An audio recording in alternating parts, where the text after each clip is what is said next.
ng summer at bagamat inaasang nasa labas ang marami, nalulugi pa rin ang 6 sa bawat 10 restaurants sa Canada ayon sa isang report ng Organisasyong Restaurants Canada. Isang bagay na napapansin din ng may-ari ng Plato Filipino Restaurant sa Vancouver na si Bennett Miembang Ganata. Comparing sa food traffic, I think it's less than 10 to 20% this year.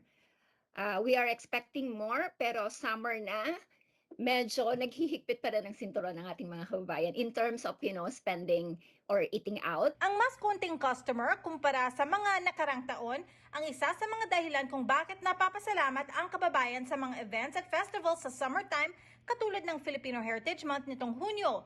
Malaking tulong daw ang mga ito para lang makabawi. Yung June kasi, it brings a lot of support from the community because everybody's like, wanting to celebrate and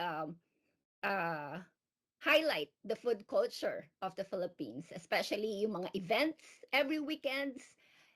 Lahat na yon nagpa-participate na kami just to make up on the losses of other months. Ayon sa Restaurants Canada, isa sa mga dahilan sa mas mababang bilang ng mga customers sa mga restaurants sa Canada ngayon ay ang tumataas na presyo ng mga bilihin kung saan bumababa ang discretionary income ng mga customer. What makes it harder is supplies are also like, increasing, salaries increasing, and everyone is having a tight budget on everything.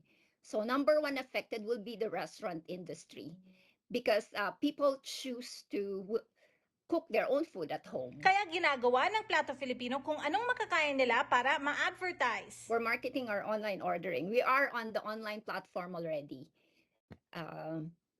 Other than that, social media. Next would be, of course, like what you've said, our presence in every event. And promos at times, like we have this promo of combo and then we get free of this and that. Bago ang pandemya, nasa 10% lamang ng mga restaurants sa Canada ang naitalang operating at a loss o nalulugi. Ngayon 2024, nasa 60% na siya. Kaya mahalaga ayon sa kababayan na magbigay ng suporta sa mga lokal na negosyante sa komunidad. Supporting local business also increases yung job opportunity in the area. Second would be probably supporting our culture and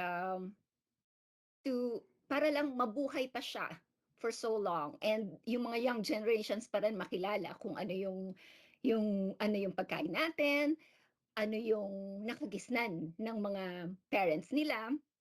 So supporting us Filipino local businesses means continuing our culture beyond, all these hurdles that we are having right now.